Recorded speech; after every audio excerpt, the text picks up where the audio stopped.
Next up, we have Bob Moore, CEO and founder of RJMetrics.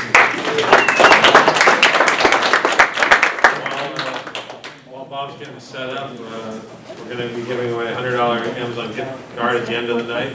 So if anyone hasn't, anyone last-minute business cards, collect a few more. You must be present to win, so you got to stay for Bob's demo. But also, we provide free evaluations. So if you're interested in trying it out with your data sets and whatnot, we can set one up for you. So if you're interested at the end, please come see me and we'll talk on setting that up. Thank you.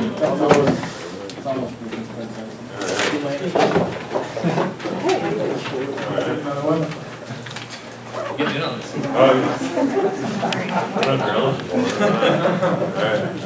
Take it away, Bob. Okay, thanks everybody. That was an awesome demo. Packs up, by the way. Very cool stuff. I've heard a lot of really good things about the company. It's cool to kind of see it in action.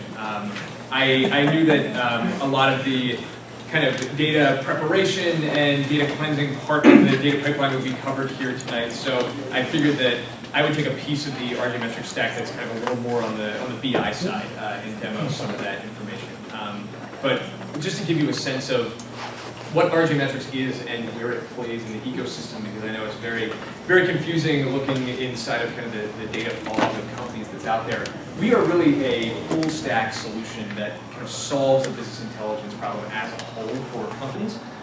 If you think about large traditional enterprises, the model has very often been to basically solve individual pieces of the data pipeline separately with separate tools. So the challenge of aggregating data from multiple places might use ETL tools. The challenge of cleansing data might use tools like Paxata, like you just saw. You may use something like Vertica or Redshift to data warehouse, and then you might pop Tableau on top of that in order to do an analysis. And that model works, and it works really well for larger companies that have the resources to put together a data team that can kind of stitch all the connective tissue between those services together. But there's a very massive percentage of companies in the market that frankly either don't have the resources or the expertise to put a system like that in place. And as a result, the companies that are traditionally served by business intelligence are the bigger ones. The $13 billion business intelligence industry that exists today is very, very largely in service of the 5,000 or so biggest companies in the world. And what's been exciting as SaaS solutions have extended all kinds of new business value to companies farther and farther down the long tail and in the mid-market, it creates opportunities for solutions like RJMetrics to come along and really offer a solution that, out of the box for a single affordable price, can provide the grade of value you would get from a traditional BI tool to a company that can afford a price point that is much, much lower than the traditional cost of BI. So for a starting price of a couple $100 a month, customers can get RJMetrics to basically take care of the full data pipeline. It's replicating data from various sources, backend databases, third-party APIs, even file uploads,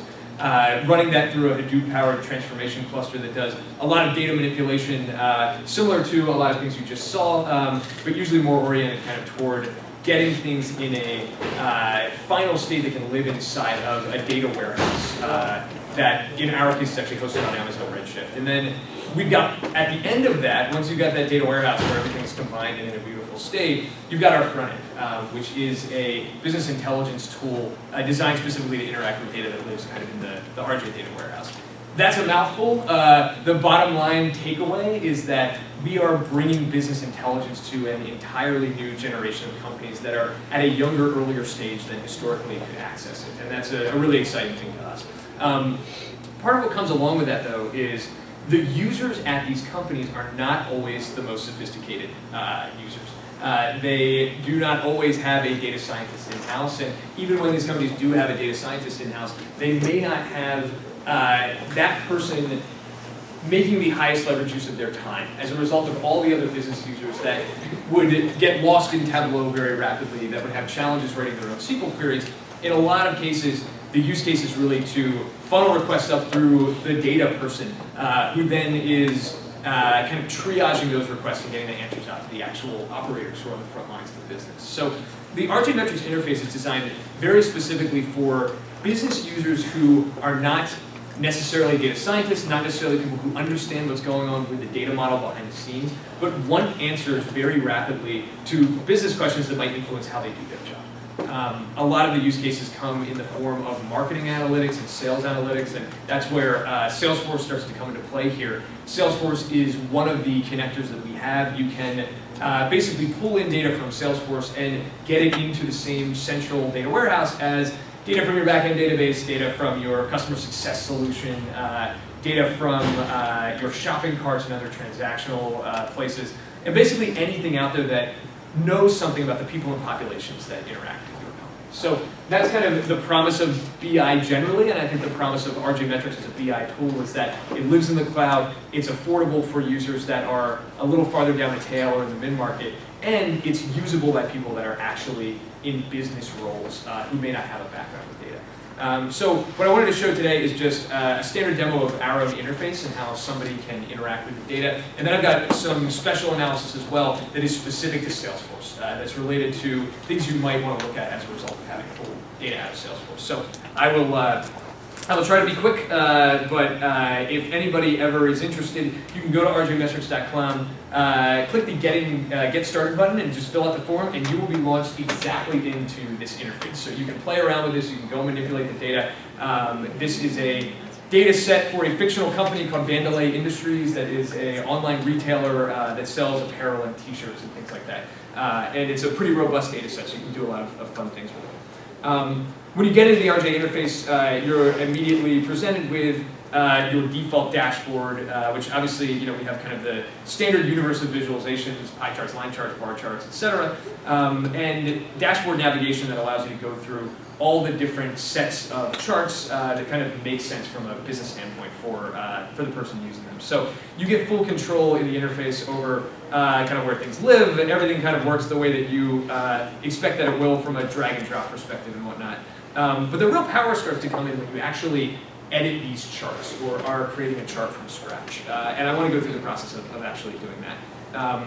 So, pretending that you are a business user working from that perspective, maybe you want to see a chart, for example, of the percentage of revenue that is coming from new customers versus repeat customers. So in this case, we've launched the report builder and we're going to start a new report here. And we'll just click Add Metric. And we knew that revenue is what we're focused on. And we find that metric here. Immediately, just by choosing the metric, it's displaying the revenue of the business over time. We may want a specific time period here, so we can limit that either by specific date ranges or kind of a rolling date range here. In this case, let's do something like the last 365 days. And we've noticed that we don't have a ton of data for March yet, so we'll cap that so that we're actually eliminating the last month as well. So we end up with this data that we've got, and maybe we want to do that by day instead of by month. All of these things really are just an interface allowing the business users to manipulate this data in the way that's most valuable to them. Now, this is absolute revenue. We talked about looking at the percentage of revenue that are coming from repeat customers, for example. So here we're able to actually just duplicate this metric that we've got in the chart builder. So now we've got two metrics that are identical that are sitting right on top of one another. And what we can do is apply a filter to one of the ones that is here and actually pull from all of the dimensions that exist inside of your data warehouse. Now, if you had used a tool like Paxata to prepare your data and kind of get it into something that RJMetrics then replicates from, you could obviously imagine all the different ways that you might be able to create dimensions here. You can do that through string manipulation, you can do that through any kind of aggregation against other tables, etc. And we have native functionality that provides that as well. So one thing that we most likely want to do here, since we're talking about repeat customers, we probably want to know something about the customer's order number. And we're going to choose that dimension. And we're going to make sure that in this second metric here, we're really only looking at orders that are greater than 1. So the second order, the third order, etc. And we can apply those changes. And what we'll quickly see as the data refreshes is that we get some differentiation here in terms of the two of these.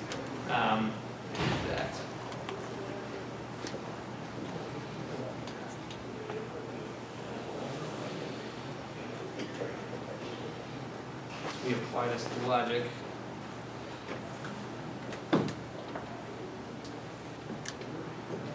Cool. So you can kind of see these sitting on top of one another. The two things are not super different here. So what may be interesting to look at, let's see, is if we were to see an analysis, for example, of, let me check this out actually.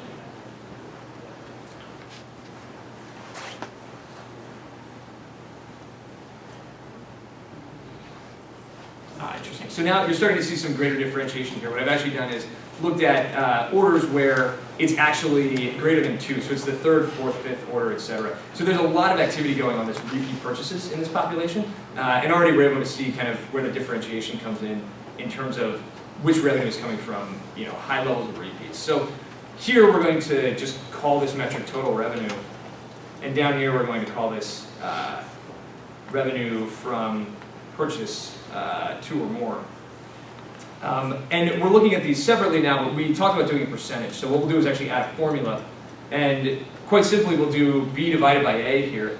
And we'll view that on a percentage basis. And then we'll actually opt to hide the 2 that we just created so that we just view the percent. And call this percent of revenue from repeats. And now, this is a bit messy, a bit noisy, so maybe instead of viewing this by day, it might be more helpful to view it by month. And we get a pretty clear picture here of the percentage of revenue that's going from the repeat purchasers. Now, what gets exciting is when you start to segment beyond this point, and this is where things like the Salesforce data start to come into play, because as you get a universe of dimensions on your data that tell you things about your customers, you can identify these values that kind of feed into indications of customer lifetime value and customer worth by ways that you have interacted with them through any number of external tools. So certainly there's data in your backend database that tells you behaviorally what people have been doing in terms of their relationship with your company. But you can pull in data from Zendesk that we'll talk about, you know, has this person completed a customer support ticket at some time in the last 30 days. You can pull in data from MailChimp that will have information about the campaigns that they may have been placed on, emails that they may have opened specifically. You can pull in data from Salesforce that tells you things like, was this a customer that was sourced by a particular account executive or came in through a particular campaign, for example. So let me actually switch over to the context of Salesforce a bit. And the cool thing we can do here as well is we can say repeat revenue and save that right to the dashboard.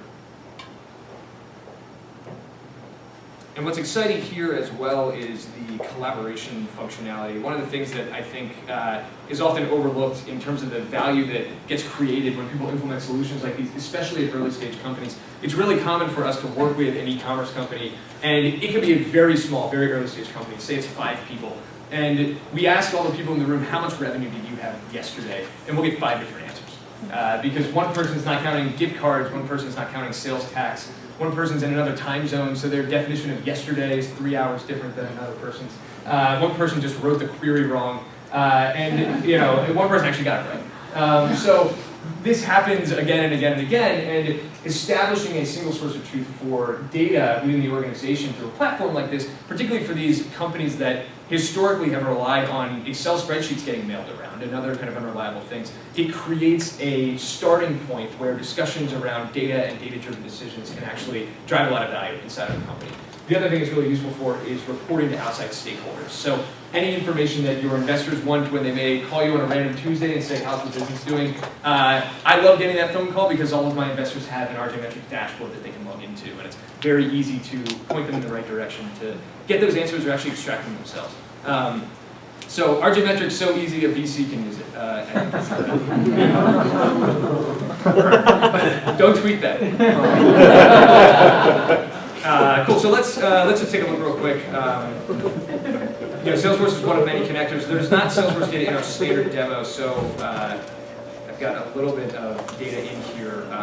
This is kind of a simulation of some of the things that you can look at. And what gets really interesting for us here is in a business like ours, so we're B2B, we're doing kind of the Aaron Russ predictable revenue playbook. If you're not familiar with that, it's basically, we have a number of very junior sales reps that, if you've ever gotten that annoying email in your inbox that says, hey, who's the appropriate person for me to contact in your organization? That's somebody who's, pursuing that strategy of customer acquisition. We've got a ton of those, and it's very interesting to watch the companies that are sourced by our outbound sales reps as they evolve as customers over the long term. And you look at the churn rates, and you look at the retention and the upsells, and you understand the quality of the customers that are coming in. I think one of the things that's been really exciting for us to see is that there are certain sales reps where it is extremely predictable that they will have a higher churn rate than the rest of the pack. Or maybe that they'll be better at upselling than the rest of the pack. And as we're quantifying out our sales organization and we're figuring out really what it's going to take to grow the revenue of our business in the way that we want, this kind of analysis where you're combining data from Salesforce with data from your own backend database and transactional systems and any other kind of external systems as well, finding customers, for example, where the rep is procuring customers that then have a disproportionate burden on our customer success team. So now you're linking, this is a real analysis that we did. We're linking Zendesk data in terms of the time and energy spent on tickets to Salesforce data that is related to the rep that actually sold the account to data from our backend database that tells us how much money is actually being spent. And we can kind of calculate a dollars per ticket value and compare that out by sales rep. And what that represents at the end of the day is, are these sales reps selling people on a dream that is not a reality? Are there reps out there that are getting people kind of forced through the system and then they create a disproportionate burden on the customer success organization? This is the kind of analysis that you can do on the fly with RJ and really get the answers out. So, I won't walk you through the whole report builder again, but I think there's a universe of looking at the conversion funnel, looking at churn rates by rep, and kind of looking at specific sales analytics in the context of all those other data sources where if you, as a company that even is, whether it's 10 people or 10,000 people, there's very real value that you can pull from this. I think honestly, the one other thing that I wanted to show here is just collaboration around data. So we have a kind of a sharing paradigm where any of these dashboards that you create, you can share with your users. It behaves a lot like Google Docs kind of behaves. You can have read-only, you can have kind of commenting rights, you can have editing rights, and it really serves as a place where you can start to create a conversation around data. And you can share this information with other people on your team, and you can also go in and do things like annotations on the charts and things like that to call out and highlight things that people might want to see. So that's it for my demo. Does anybody have any questions? Anything you'd like to know more about? Yeah? How is pricing flat, or is it based on level of functionality or number of users, or how does that work? And, Sure. And then there's a follow-on question of, do you have a nonprofit discount? Yes, great question. Pricing is based on the quantity and diversity of your data. So there is a kind of an absolute platform price that's based on just how much data you have, absolutely speaking, and then if you are making very heavy use of our connector ecosystem and connecting to a lot of different data sources, you can potentially move up into a higher tier. Just to be clear on where pricing actually is, pricing starts for most companies at $1,500 a month, so it's an $18K a year commitment. But there are ways to get that pricing pushed down, including we have some flexibility in working with nonprofits, also very early stage companies or pre-funding companies that want to get on board. Oftentimes the data needs are just not as robust in those circumstances, so we can be a little more flexible. Yeah. So how does, you mentioned combining the different data sets, how does it work when I connect to these things? Do I identify like a primary key, foreign key? Like how do I join the Zendesk data to the Salesforce data? Is that something that I'm going to have to do myself prior using Exodus and these other tools? Yeah, really good question. So we have an interface that honestly is probably 10 to 20% of the functionality of what you just saw in Paxata that is specifically geared around joining up against particular primary keys and manipulating data in certain ways such that you can, if you want to have a pre-calculated value that is an aggregated customer's lifetime spend that lives on the same table or cube as the absolute customer lookup, you can absolutely do that. Also, as part of our onboarding process, our analysts will do that for you. So most of the companies we work with, it's kind of a given for us that we have our team investing time proactively in getting the initial setup going, and then we do a training session where we show people how they can self-manage, or there's actually unlimited support included with our program. So we kind of have built into our pricing some degree of our human beings helping guide the process along. Cool, really appreciate the time. Hope the chat was fun.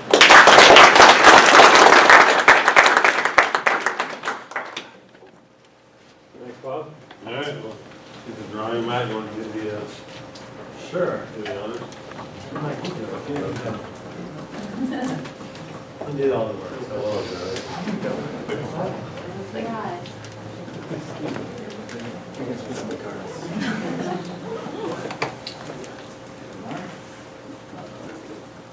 Rudolph Martin.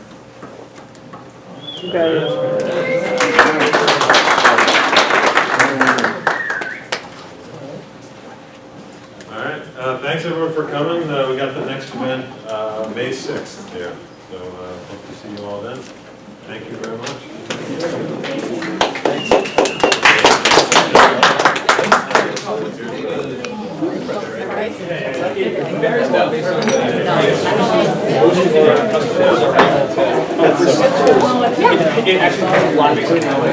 Ah, is that yours? No.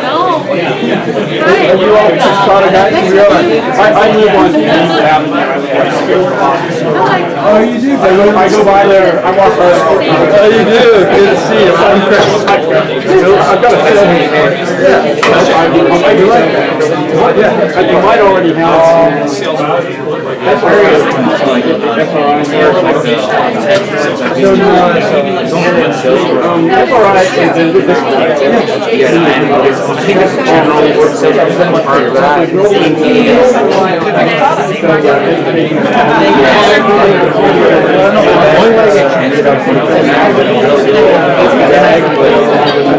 Anything is interesting.